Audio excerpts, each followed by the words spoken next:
హన్మకొండ జిల్లాలో ఓ మహిళ పంచర్లు కొట్టు నడిపిస్తూ కుటుంబానికి అండగా నిలిచారు. కమలాపూర్ మండలం భీంపల్లి గ్రామానికి చెందిన చింతల శారద అనే వివాహిత గ్రామంలో గత 15 సంవత్సరాలుగా పంచర్లు అతికించి కుటుంబాన్ని పోషిస్తూ మహిళలకు ఆదర్శంగా నిలిచారు.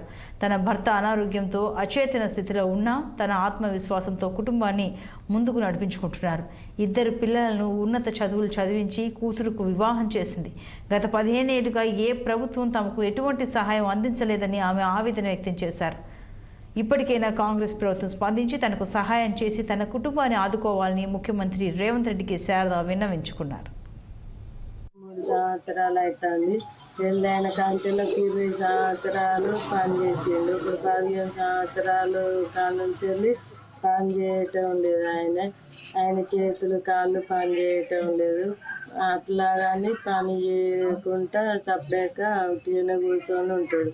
ఈ బండ్లు పంచర్లు, సైకిళ్ళు, బండ్లు, ట్రాక్టర్లు, ట్రాలీలు, హార్వెస్టర్లు ఇవన్నీ పంచర్లు అట్టుకుంటూ కుటుంబాన్ని నెట్టుకుంటూ వచ్చింది. కాంగ్రెస్ ప్రభుత్వం రేవంత్ రెడ్డి ముఖ్యమంత్రిని ఏదైనా సహాయం చేయాలి.